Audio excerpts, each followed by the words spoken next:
Welcome to Peoples and Things, where we explore human life with technology. I'm Lee Vinsel.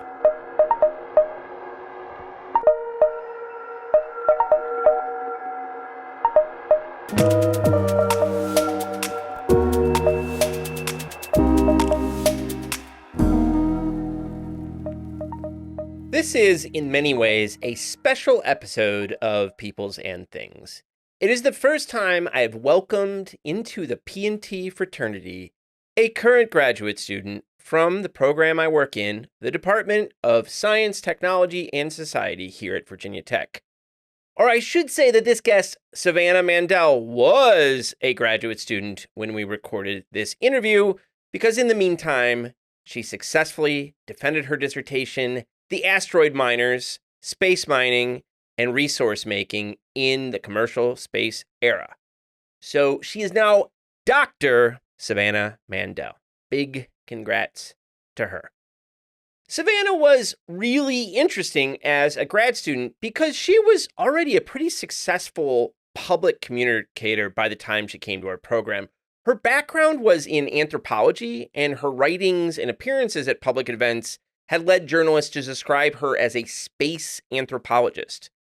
Sav is also creative in the sense that she writes nonfiction and fiction, and probably poetry too, so she has a lot of breadth. In this interview, we focus on Ground Control, an argument for the end of human space exploration, a book that Savannah wrote and published while she was a graduate student, separate from and on top of her dissertation work. In Ground Control, Sav, who started off her career as a kind of very pro-space stan, eventually came to believe that, for now at least, space exploration should be set aside to focus on earthly problems. This, you will not be surprised, has gotten her plenty of hate mail. We talk about that, and we talk about Savannah's commitment to and passion for communicating to broad audiences, which is something I try to do too. This fall, Sav is starting a job here at Virginia Tech as a visiting assistant professor in the VT Academy of Transdisciplinary Studies, through which she will teach classes in my department and communications, work with the Center for Communicating Science, and generally help us think about how to reach broader audiences with thinking about science, technology, medicine, and the like. If you can't already tell, we here at Virginia Tech are awfully proud of Savannah. And I am so happy to be able to share her work with you. And so I say, hey, get excited.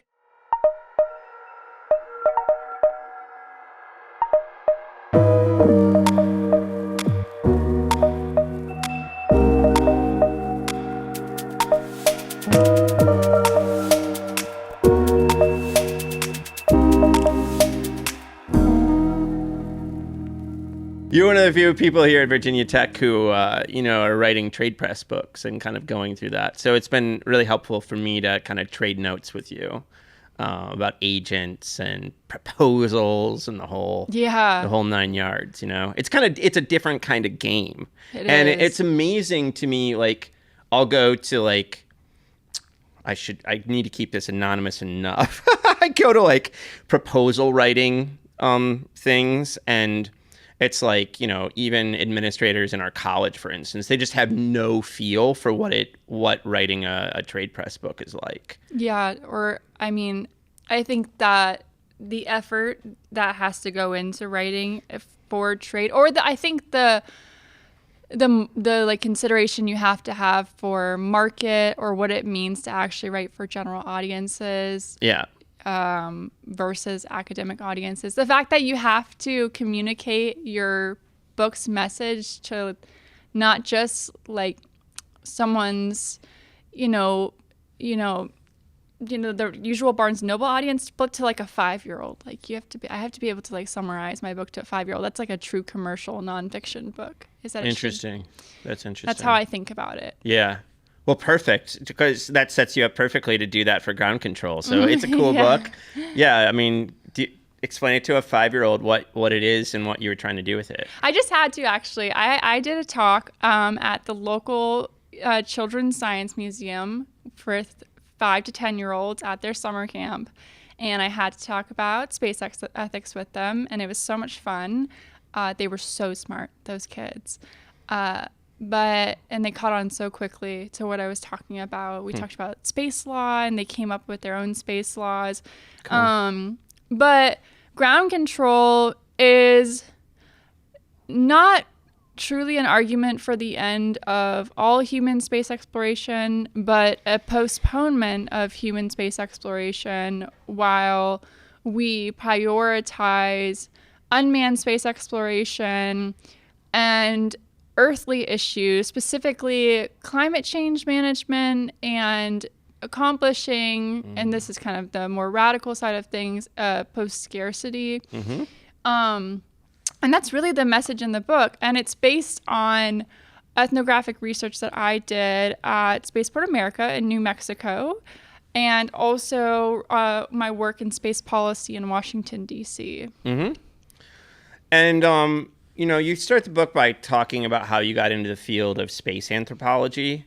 And this is like a term that's around. Yeah. So can you tell people what space anthropology is? Okay.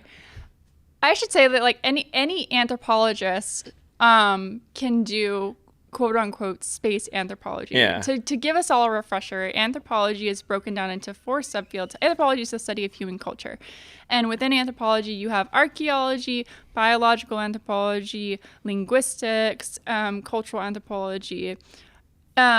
Just like there are environmental anthropologists, there could be a space anthropologist. I was called a space anthropologist because a journalist called me that. Okay. Yeah, that's the first time I remember being called a space anthropologist. I don't know if the term was around before that. Yeah. This was in 2019. What was the context? Was it for a newspaper? I or was speaking at a conference, and someone did a profile at me for Aussie Magazine. Okay. Her name was Leslie Gutman. And after that, I saw the term starting to be used more and more. That's interesting. In the media. Yeah.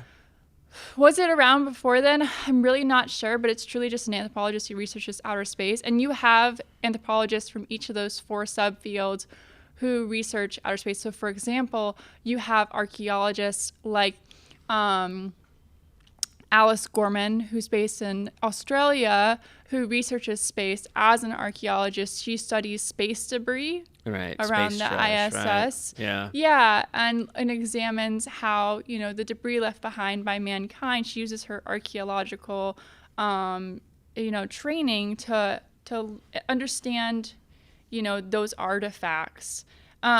You have biological and medical anthropologists who use their training as well to study space and cultures of outer space. That makes sense. So, we see people from every field of anthropology who become space anthropologists.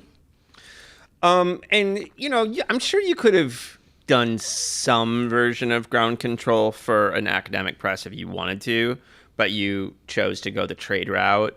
And you also recently have 2 blog posts, right, about this kind of trade versus university press question, and then the whole thing of getting an agent. So why'd you decide to go this route?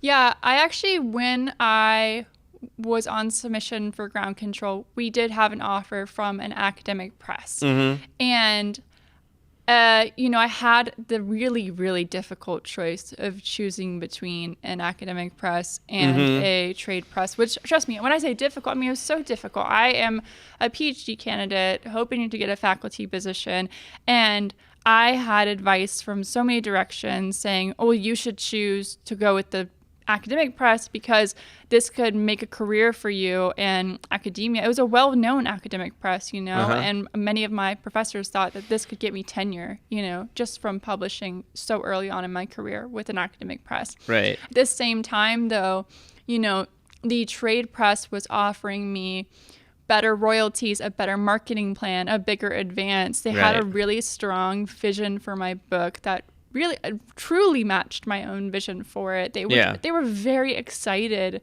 for what I had already written. They loved it. They just loved the style I had written in and loved my story. And it's not like the academic press didn't, but I had a feeling that more change was going to occur to the manuscript if I Right. had stuck with the academic press. And I think that as well, that I always felt like Ground Control was going to be a book written for the public. Yeah. I wanted it to be a book for general audiences. I wanted it to be that book that told the story of, shared what I had learned about space ethics and translated that to the public. And I went trade, and I don't regret it, one bit at all. I'm really happy I went that direction. And I also didn't feel like I lost an opportunity because I'm still writing and still producing, and I'm, in the future another book could be published with an academic press. I do think there's advantages to both. I think that writing for trade as an academic, that's not for everyone. I think for a lot of academics, there's a huge benefit to writing for academic presses. Yeah. Well, I think that one reason you don't need to worry is because you're pretty prolific, which is true of me too. This is like when people give me advice about this stuff, I'm like, well, I'm going to write books though. Multiple. It's just like what I'm going to do, right? Yeah. And that's a different story. The other thing, it's funny, Andy Russell and I, with the Innovation Delusion, decided to go the trade route. And for us, it was actually that we were worried that the university presses weren't going to change the manuscript in a sense, because there's so little developmental editing in university presses. And like the editor, so we had two good offers. One was from a university press and one was a trade. It was the same offer. And the editor from the university press, I mean, I love her. She's awesome. But she said, you guys can basically do whatever you want. And Andy and I were like, that's not a good idea. You know what I mean? Like, if you want to sell books, you actually need someone like getting in there and helping develop it, for an audience and stuff like that. And it's not like I'm opposed to that at all. Right now, I'm on submission for 2 projects, and there's been a lot of negotiation with editors we have been talking to about, if we take on this project, we'd be interested in you making these major changes. And I've been like, oh yeah, totally. Like I'm down to do that, because I just feel like they're more flexible ideas, and I have always seen them as more flexible ideas. But with Ground Control, I just had a very clear vision for this overarching narrative. I think maybe because I was telling my own story too. Right. Maybe because it felt so personal to me. That's why I was so that makes sense. A little stubborn about it. Right, I don't know. right. More than I usually would be. But I feel much more flexible about my forthcoming works. Yeah. Yeah. So one of the things you say in Ground Control is that it draws on ethnography, but it's not an ethnography because it's like a moral argument. It's not. I would define it as a political commentary, this book. I don't think it's an ethnography. I don't think I play by the traditional rules. Right. I think... Yeah, that's what you say. Yeah. I think I explicitly say that in one bit, but one part. I think some people might say it's an autoethnography, but I don't even want to call it that. Yeah. I think, part 1 is the part that draws heavily on ethnography. But what I'm doing here in Ground Control is I'm saying, I'm making this argument, and here's what led me to come to this argument. I didn't always want to make this argument. There were points in my life where I felt the opposite, where I was a diehard advocate. Yeah, you were into space. Oh my gosh, I was obsessed. Yeah. I was just like, when I started my research at Spaceport America, I, like everyone else at that spaceport, idolized space exploration. I loved the astronauts. I thought they were celebrities. Right. And I didn't think anything would ever change my mind, ever. But it was my research and the events I witnessed and the literature I began to read too, and the legislation I saw being formed, and the military branch I saw being formed, right? Because I was there when the Space Force was being created, that began to really change my personal perspectives interesting. on things. Yeah. And I wanted to show the public through this book how that transformation occurred.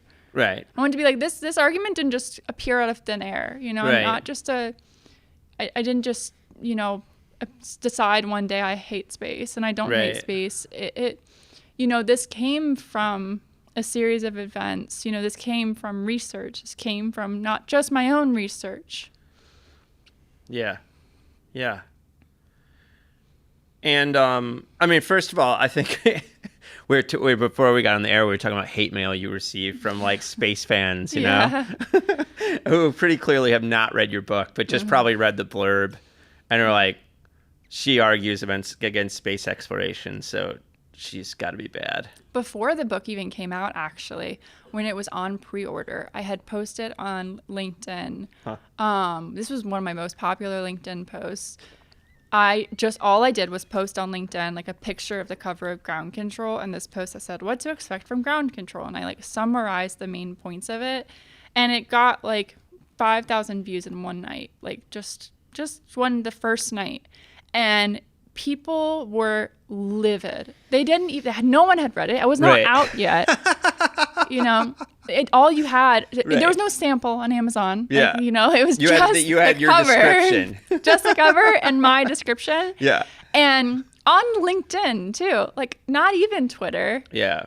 People were raging and at each other too, like in the comments. You can still find this post, by the way. Like people were losing their minds at each other, fighting. And like you had people who were in agreement with my argument, defending it in the comments. And then you had a lot of folks in the industry who are very active on LinkedIn who were angry. And a lot of them are entrepreneurs who own small space startups who I think see the argument as a threat to their businesses. Totally.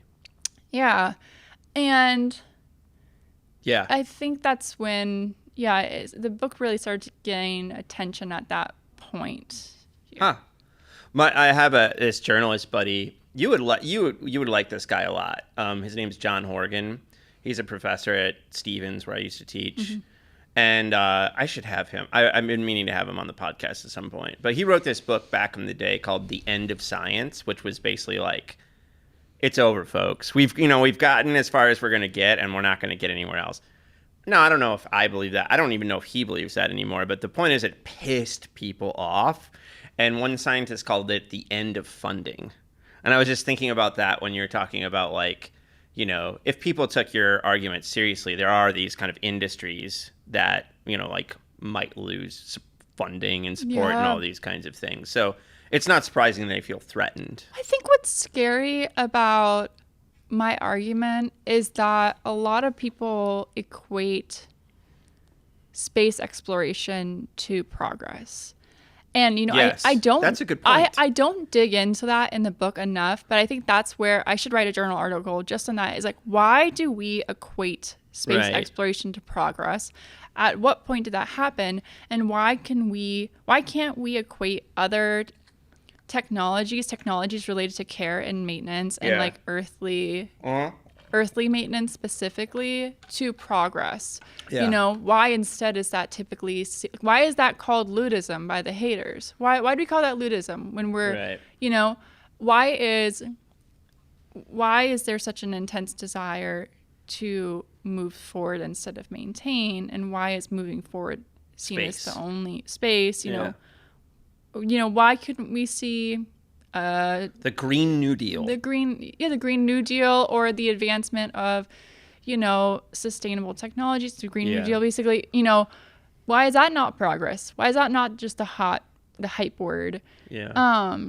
And when we say, you know, I don't think we should go to space, you sound like someone who's saying, well, we should not advance humanity. Right. And that's what I see a lot in the comments, is people saying, oh, because they have this assumption. This woke girl does not want to, you know, that's what they say is like, this woke girl does not want to, like, she's killing humankind. Like the future of humanity is going to die because of her. And that's what I think is worth really digging into, is why. Like, when did that start? When did that begin? Yeah. One more thing before we kind of like get into the guts of the book a little bit is that Andy Russell and I wrote this article called Whitey on Mars that was on Eon, and I'm going to tell you something really shocking, which is that like I'm not afraid of like stirring the pot every once in a while. No, really? But that is the article that I think Andy and I got the most hate mail and pushback from, you know, and it was basically making a very similar, you know, in some ways similar argument to what you're saying, that, you know, we should focus on civil rights and poverty and shit like that, right? But it was just like, yeah, there's just so many space nerds out there who like can't deal. So, you know, part of the early part of the book is you write about Spaceport America, which you did for your master's work. Is that right? Yeah. And so first of all, for people who don't know what Spaceport America is, can you just tell us what it is, and then we can get into like why you're there? Yeah. A spaceport is like an airport for spaceships. So imagine you have like Atlanta Airport, and you know you have United Airlines and Delta and American Airlines. So Spaceport America would be like Atlanta, and then Virgin Galactic is like a Delta. Mm-hmm. So okay. And so what led you there to do ethnography, and what, you know, in part of my question here is like what were your research questions or something like that when you were going there, but what were you trying to look into? Yeah, I mean, I came to UCL, University College London, interested in a lot of different topics as an anthropologist, really not sure what I wanted to research, but for a long time I had been interested in researching outer space and didn't think it was possible to do so. And then I ended up coming across, by sheer coincidence, 3 professors at UCL who were researching outer space, and they told me it was possible. They showed me the literature, and they were like, now go off and find a field site. And I was like, how? And they were like, send a lot of emails. You said you sent like 300 emails? So many. I mean, it was so many. I had an Excel spreadsheet that was so long. And I mean, literally, guys, like, I just looked up like the PIs of NASA missions, because they have to have their emails online, right? Right. Or like sent emails to SpaceX's contact form and all sorts of places. And I did get a surprising amount of responses back from folks who were like, I remember one group at JPL was like, this is really cool stuff, and we'd love to have you come out here, but like we're under a funding scheme, and we're not legally allowed to have anyone who's not under that funding scheme come out here. There was stuff like that. Some people just didn't understand what anthropology was, what I would be doing out there, and like how it fit in there. There was almost like a lack of education that blocked my access. And to your point, it's you know, this is an industry. There's lots of proprietary data that they're very protective of, and so they're worried about. You know, it's interesting because business schools have ways of dealing with this, like they get access. But I think they might have a different approach than like an anthropologist does. You know? Yeah. I'm not sure. I don't know. Yeah. I mean, you know, I'll tell you like a fun little side story. Yeah. I actually had this student who was super interested. He is an engineering student, and he told me, like, this was several years ago, he's like, I really want to research shoes as an engineer. And I was like, awesome. He's like, I've always wanted to do this. And I was like, okay, cool. And he's like, I see how motivated you were to get a field site. How do I get an internship at a shoe company? And I was like, he's like, I want to be just as motivated. I want to do it. And I was like, send a lot of emails. It's like, you can do it. Like, just don't stop nudging them. And I saw recently that he just finished a 6-month internship at Adidas in Germany. That's so cool. And I'm like, this is so cool. You know, like, I've been following his little photos on LinkedIn of him in Germany. He ran a marathon while he was there. And I was like, amazing. Like, he did the thing. He's so happy. But, you know, so if you think about it, like, that is, he had to do the exact same thing that I did to get that, he said, was just sort of push and push and push. And that's on the engineering side of things, which is very interesting. And I think it's because dealing with another super large corporation, Adidas, with a lot of red tape and a lot of contact forms. And application walls, you know, where AI is sorting through them. But how I got my field site specifically is I ended up actually contacting the Commercial Spaceflight Federation in Washington, D.C. They're sort of like a government relations policy they're hub. a trade organization. Yeah. And they said that it would be pretty boring if I came and studied them because they're an office of 5 people. But just they were pushing paper around. But they were like, we think that Spaceport America would be really interested in having you come out. Huh. And they're like one of the people who ran the office. She knew what anthropology was, and she was very excited about this idea. And she said that she also felt like it was good timing for me to go out to Spaceport America. And I think this is because they had recently had a lot of bad publicity. I think they wanted someone to write something positive about them. Right. There's a little bit of an irony, you know, to this. Which is why, you know, when I read about Spaceport America, like, I try to be kind and honest, and that I had a great experience there. You know, I don't really have anything negative to say about Spaceport America specifically. What was the bad publicity that they had a couple articles that said, like, that it was a ghost town, that nothing was happening out there. And then they had a big tax fraud scandal that kind of came out, like, basically after I left. They had the big crash in 2014 or 2013, which led to the death of Michael Ellsbury, one of their pilots. So I think I came out to the spaceport at a very transitional time for them. But they were excited to have me out there. They were really happy.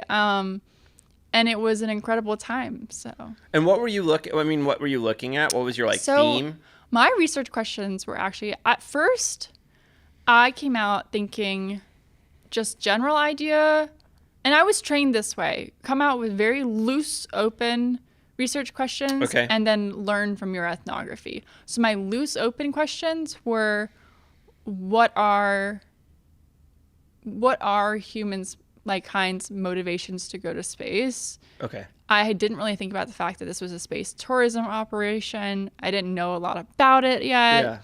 When I got out there, my dissertation ended up actually being on risk and sacrifice. And the idea, and it ended up, I never really developed that idea much, but it was all about these narratives and the rhetoric around risk, because what I was hearing a lot coming out of individuals' mouths was that they were willing to risk a lot for what they were doing. They're willing to risk things physically, emotionally, financially. Yeah, it's like a startup culture, right? I think some of that language comes out. I mean, you use words like penance and stuff like that. Yes, and faith. Like faith was like a big part of their rhetoric, everyone's rhetoric who worked out there, that there was a lot of faith in this operation, that the people in the local town had faith that it was going to bring prosperity. And you know, what did it when it comes to like the story of ground control, what did that place teach you? I mean, what were you starting to see while you were there? I was starting to see, I mean, you know, I didn't know it at the time, but things just started to not add up. Like, it was such Truth or Consequence and the other surrounding towns were so incredibly impoverished, and they were low income. They dealt with a lot of drug issues. You're also right near the Mexican border, very close to Juarez, which has a ton of just violent crime issues, drug issues. And, you know, I'm seeing this really viscerally. Like, the amount of times that, like, you would just see, like, 10 border control cars fly by you on your way to the spaceport, and, like, there would be, like, sort of this, like, oh, I wonder who they're chasing after now. Like, and, like, only when I got back to the UK and I started really to, like, mull over all of that, but also mull over, like, my physical field notes, because I was taught to take really good field notes, and I did. And I would see things like I had taken notes on poverty statistics, flood statistics, and then, like, the next page I had these statistics about, like, oh, which celebrities were going into outer space? How expensive were these super cheap tickets to outer space that were $450,000? Yeah. And I was like, something is not it's just not adding up here. And Yeah. what is that? You know, and it was also like these quotes from the people who worked at the spaceport saying, well, the individuals of Donna Ana County are giving their money to us because they know the spaceport is going to bring them economic prosperity. But then I would have headlines about, you know, the tax fraud, headlines about how, you know, visiting hours are only, you know, once a week and 1 hour at a time. And, oh, you know, the people, there's a documentary comes out talk like really like dissing on the spaceport and how much the local citizens hate it. And I just didn't know what to make of all of it. Yeah. Then I read Peter Redfield's work on the French Guiana Space Center, which is the ESA's spaceport. Okay. And I saw really dramatic similarities between Spaceport America and the French Guiana Space Center, which is where you have a space center in a post-colonial region where, I mean, French Guiana is a truly impoverished region that is dealing with lack of basic utilities, lack of potable water in some cases, and then you have high-speed rails transporting rockets to the spaceport. And there were major protests happening around the spaceport. Right. And I, you know, in my baby anthropologist brain at the time was like, what is going on here? You know, someone is able to access these spaceports and this space tourism that's supposed to democratize space. That was their slogan. Right. They said they were going to get tickets down to like $25K a piece. Yeah. And they've never gotten anywhere close to that. No. And the whole idea was that it was going to democratize space. Yeah. But someone was not getting access to outer space, and that was starkly obvious. And I mean, the way you write about it, it's like there was this kind of dawning awareness of social inequality generally for you. And you also talk about like that there's like, as other folks have written about too, that there's a longer tradition of protests around space, right? I mean, you call it like 6 decades of space protests or something like that. So tell us a bit about that longer history. You know what's interesting is just last night I saw some hate mail, a hate comment, and someone said, "Oh, it's like it's the 70s all over again," and I was like, "Yes, it is like it's the 70s all over again," because, and this is important, like we should remember what was happening in the 70s and 60s related to space. Is that there were other protests? There have been other protests related to the space program for as long as the space program has existed. There have been protests against it. During the Apollo program, there were protests at Kennedy Space, you know, primarily led by Black individuals who were protesting like the lack of basically food insecurity and the money being spent on the space program. Yeah. You know, I think that is, until very recently, like there was a movie, First Man, you know, kind of put it in the intro. But I think until very recently, the protests during the Apollo era were sort of swept to the side. You also have poetry that was put out, Whitey on the Moon. Yeah.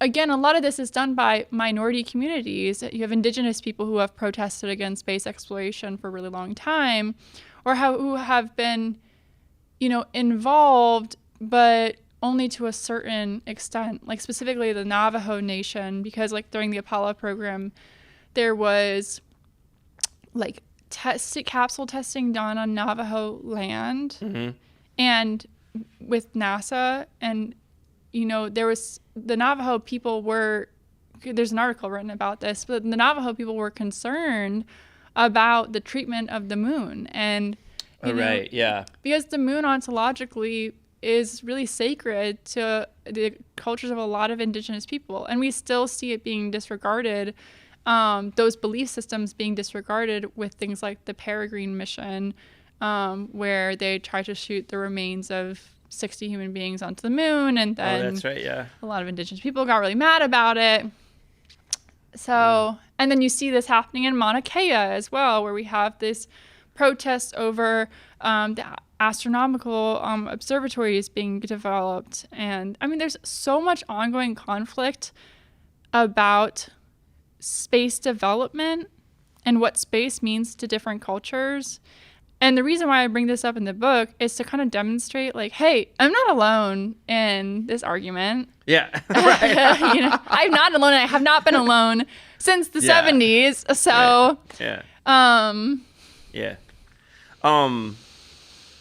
So, and then you also were in Washington, D.C. for a while, right? And what were you doing there? So after Spaceport America, the same company that helped me get the Spaceport America gig, I ended up getting an internship at the Commercial Spaceflight Federation. I was a space policy intern, and it was a very helpful internship because it's a very well-connected company. So they work with 80 plus space companies, all of the major ones, and I was placed really deep in the thick of space industry culture. I mean, networking and working intensely with Blue Origin and SpaceX and Virgin. And that's cool. I mean, all the major corporations. But I was also doing things like it was part of my job to attend congressional hearings. And, you know, this was something that I had never had any experience with in the past and found really boring at the time, but I'm so glad that I got to do. Yeah. Because it was another one of those things where it was like in the moment, you're just taking notes so your boss can have them at this congressional hearing, and your boss says to you, you know, kind of like an advisor or a parent, they're like, this is going to be like a moment in history, pay attention. And you're just like, oh, this is so boring, you know? And then you realize like that was like the hearing where they're talking about the creation of the Space Force. And like you were there for that. And I look back on it and I read the transcripts, you know, and I'm like, wow, like I can't believe they were saying some of that stuff they said though. But no, I want to go back. I want to see more of them. Like we've talked about, I still think we just lack. I mean, I think your dissertation is going to do some of this work, but I think there's more work to be done just on like the space industry as an industry. Yeah. You know, and like what it looks like right now, all these startups. And I mean, just starting with like the boring work of just mapping all the firms and like looking at how much market capitalization, all these, and you know. I mean, and how about small a world it is, and how like. What I'm learning is from my dissertation is on asteroid mining and the space mining industry and how it evolved and came to be and then rose and fell, one might say. And what I have learned is, how interconnected and how it came to be through the acts of a couple individuals, how the creation of a couple institutions, but you see the same names popping up over and over again. You see the same folks that makes sense. Involved at different points in at different time. And the dissertation truly breaks it down like year by year. And every time I go to work on a year, I'm like, it's like reading a murder mystery because I'm like, what's going to happen next, you know? Yeah. It's like an Agatha Christie because there's like a set group of people, right? Really? Yeah. So I appreciate your honesty in the book, and I think one theme, unfortunately, is like sexual harassment that you faced. And so tell us about that, and also kind of like how it shaped your experience of like the space industry. Yeah, well, I mean, I think demographics is something to think about when we think about any STEM industry, first off. But in the space industry, it is an overwhelmingly male industry. And not that women can't commit sexual harassment. But, sure. You know, like, for example, with this project on asteroid mining, not a single person in my book is female. Like, and I wish I could interview a female for it, but they haven't been. Yeah, they're not there. Yeah. There's no key players that were female.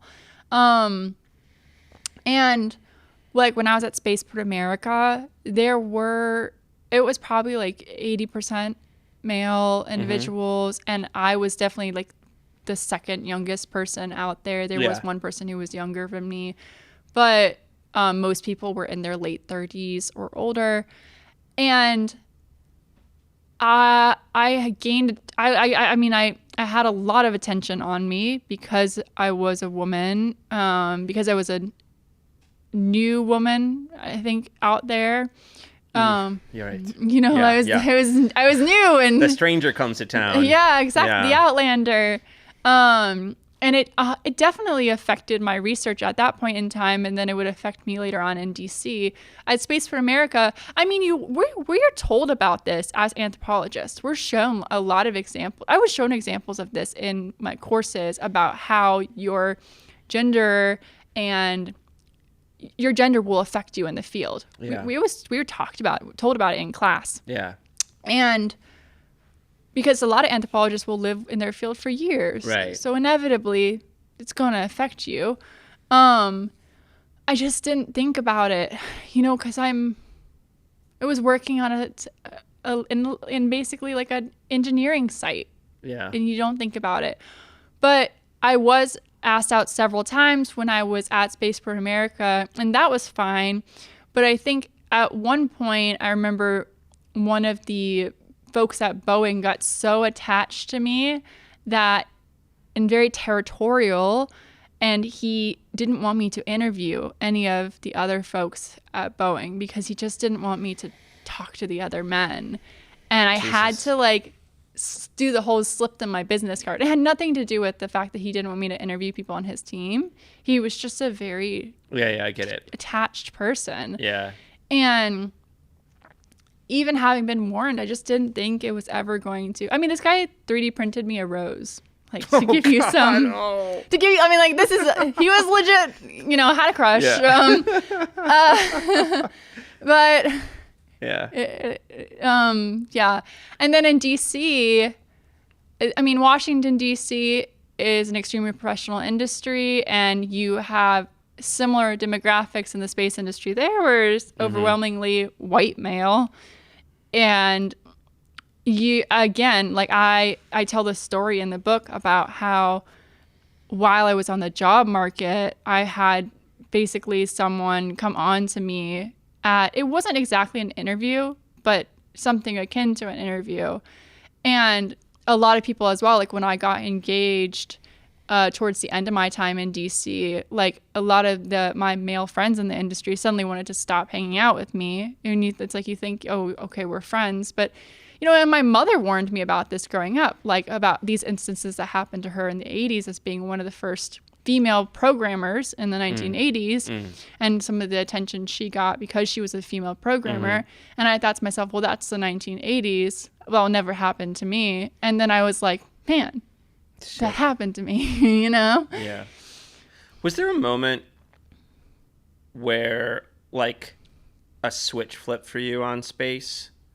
I mean, was there a moment where you went from being kind of pro space exploration and then something changed? Or was it just this slow agglomeration of different experiences and reading and all this kind of stuff that kind of just changed the way you looked at things? I think there was a moment when I felt ready to talk about it. Okay. I like that. I like that. Yeah. When you're in therapy and you feel ready to talk about it. I think I had always. Yeah. I think in general, I have a curious nature. Yeah. And so when faced with science, even as a little kid, I'm always oh, but why is it like that? Oh, but why does it look like that? But how did it get made like that? Looking at a volcano or something, and so when faced with, space tourism, I had a lot of questions in my head about it that I wasn't going to ask out loud because I thought, well, these people will think I am a radical or weird or, and also, oh, I don't need to think these things. Space is great. I'm in denial. But I think I had more and more of those questions, and I wanted to say something about them. And in the summer after my internship at Spaceport America, so that would have been 2018, I wrote 2 blog posts of my first publications. And one of them was a very early version of the Elysium effect. And it was, I think, really my first attempt at writing something about space ethics. And I felt strange about it. You know, like I felt like, ooh, it was titillating. Yeah. I was like, what did I just do? You know? Tell people what the Elysium effect, just define it real quick. Yeah, it was this idea that it was this idea that if space mining occurred, that wealth disparities could be increased on Earth because of it. Yeah. And I think, honestly, we could extend that and say if space colonization occurred, that bad things will happen on Earth because of it.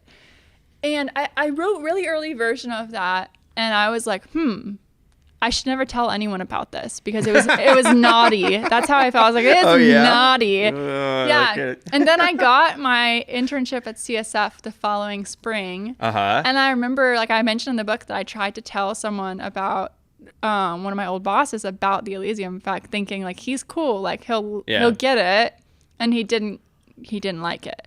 And I felt this feeling like I kept wanting to say more. I had all these thoughts in my head about like, well, should we be questioning this? Should we be questioning this? Like, well, what about the people left behind? Well, what about like these repercussions of colonization? Like, shouldn't we be thinking about all these cultural side effects that will happen if we go to space? Why is no one talking about this? And will they hate me if I talk about it? Yeah. And I started writing more. I think I wrote Lunar Imperialism, which was another blog post around that time period, which again, like, I felt like I was, as an author, keeping one foot in the door and one foot out when I was writing those very early posts. That makes sense. I was on the job market. I was nervous. And I think as well that I wasn't sure myself about my position on the topic. And it felt so scary to talk bad about outer space, to really, truly question it. Yeah. I mean, this was a huge, for me, to question something that like, everyone thinks is progress from such an early age, that science museums have as framed as progress, felt so radical. No one had taught me to do that. I had arrived at that through research and my own experiences, and it felt crazy. And I had no one to talk to about it. Yeah, and you were in the space industry. I was in the space industry. Yeah. Yeah. So it felt threatening to your career potentially, It did feel threatening to my career. But when I started the more I started writing about it, the more I was like, no, this feels right. And then when I finally got my job at the American Institute of Physics and essentially got out of the space industry, I remember I wrote something, maybe it's after when I wrote Lunar Imperialism, Chris Kimmel reached out to me. Chris Kimmel was the co-founder of Space Tango, and he had just recently created this thing called Humanity in Deep Space, which really brought together artists and like people who aren't in the space industry to talk about space. And he called me, and he was like, I read your stuff, and I love it, and I want you to come talk about it. And it was like the first time someone had validated my work on space ethics. Yeah. And that was when he also got the reporter to write the article, the Aussie Magazine article on me. Okay. There you go. And this is how... It was like your coming out party something like that, yeah? Yeah, and that was that seminar. Matt Kaplan from the Planetary Society was moderating it, their radio host. Yeah. I mean, and that was my coming out party. That day, I was like, I'm not in the space industry anymore. There's no reason why I should hold back anymore. Yeah. You're a writer or a thinker now. Yeah, and I didn't, and it felt really cathartic. And so that moment was the moment where I was like, what if I just talked about space ethics and didn't keep one foot in the door? So you kind of alluded to this earlier, I think, is that like when you get to the end and you're like talking about the future and a better tomorrow, right? Like you don't just you're not vaguely saying a better tomorrow. Like you actually talk about Aaron Benanov's like Automation and Future of Workbook, which ends with a kind of vision of a post-scarcity society. He's like one of these Marxists / Keynes thought this was going to happen too, where you have much less work. And it's funny, I was just thinking about Aaron like yesterday or the day before, and wanted to check in with him because he's now he's writing. That's what he's working on right now. Is a post scarcity book is like the next thing. Mm-hmm. And I think it was my class that I read first it bumped into him. I read it in your class because I beamed him in, didn't I? Yes. Mm-hmm. And I think you said like you recounted in the book that you turned to me and you were like, "Is that guy for real?" Yeah, remember because afterwards you hung up the call and we were all like we talked about his book. Yeah, and it was. Yeah, because it's like seems pretty radical that we could just have a future where needs are met, right? And we have to think. And Aaron's very interested in this topic about thinking about what humans need, and kind of really thinking through that. So we make sure everyone has enough, and then whatever you can do whatever you want. If you want to become rich and famous, like go try to do that. But at least you're not in want, right? And so, yeah, I mean, what draws you to that vision? As opposed to you could have ended the book and talk about the future in any other kind of way, but you went this way. Okay, when I thought about ending the book, I was like, I could end it in like a vague inspirational way, where I could try to provide real solutions. And I had been really inspired by Ben and Av's work on post-scarcity and other folks' works on post-scarcity because when I first read it, I thought it was nutso. I was like, this is too radical. Right. This is too radical. Too much. But I was like, he does such a good job of mapping it out for you and with numbers and statistics. Yeah, and the like next book's going to be even nuttier on that front, I think. It's going to be good. I encourage all of you to go read it because like with a step-by-step plan of how to achieve post-scarcity. Mm-hmm. And even after your class, when we read it, I came away from it thinking about it a lot. I just thought about it a lot. It was one of those. I think about it a lot too. It's one of those books where you're like, you can't get it out of your head because you're like, if more people read this, if people in power read this, Yeah. And I felt the radical like blossom out of me. Right. Right. I was oh, this feels good. Like, yeah. And I think that radical change can be really scary and really intimidating and sound really far-fetched, but radical change won't be made unless you suggest radical things and adopt radical changes. I'm thinking about this in little ways too, where like you have the new law that was passed. We talked about this the other day in the UK or Europe about electric cars and how within a certain year you have to have an electric car. Right. And that's going to cause a lot of changes in society. There's going to be changes because of that. It'll also probably have a lot of benefits. It's a big change. There's going to be changes because of it. Yeah.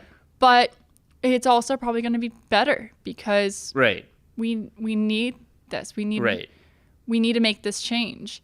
And change is scary. It's super scary. I hate change. I'm one of those people who change terrifies me and gives me a big old panic attack, Yeah. But I think it's important to suggest radical change and to put that little seed in people's minds. And Ben and I did that for me, and I just aspire to do that for people. Yeah, that's wonderful. So I mentioned earlier that you are prolific. I mean, you write a lot. Mm-hmm. You're working on your dissertation on asteroid mining now, but you also write fiction. I do, yeah. And do you write poetry? I do, yeah. Yeah, right. So I mean, like you write a lot, okay? And one of the things that, just by way of kind of wrapping up, because usually I talk to people about like future stuff they're up to. I mean, your dissertation's one future thing for sure, but you have also been like playing with a book proposal around like, is it the history of apocalypses or like how do you define it? So it's basically how apocalypse has been used by different groups throughout history for different to different means of an end. So for example, like how the biblical book of Revelations. Some scholars believe that it was sort of a response to the Roman Empire, like a political response. But I'm also going to have like a chapter on like how some scholars believe that Ragnarok was an interpretation of natural events like volcanic activity. Chapter on Y2K, you know. Yeah. If you haven't listened to it yet, you should check out my episode with Zachary Loeb, who writes about the history of Y2K, because I think you would probably get a lot out of his dissertation and work. But yeah, I hear you, like the usefulness of apocalypse. So like we have so many climate apocalypses, and clearly that's trying to motivate people, right? Yeah, I mean, I think there's going to be some chapters on like apocalypse and like humanitarian efforts, Nice. and like politicians during like the Bush era and stuff like that, how it's been used. Yeah. I mean, I'm really just interested in how like the definition of apocalypse has kind of changed, and what we consider apocalyptic has changed by different social groups as they've wanted to use it for different means, you know? So it should be a really fun book. I'm actually writing it in like a really just super comedic, dark, snarky, funny tone. Yeah. It's just meant to be really quirky. I want you to laugh every single chapter. Yeah. So. Well, Sav, I mean, the one thing I know about you is that you're going to do a lot. So we can all be excited about all the things coming down the pipe from you. And thank you so much for taking the time to talk to me today. Yeah, thank you for having me. It's been great.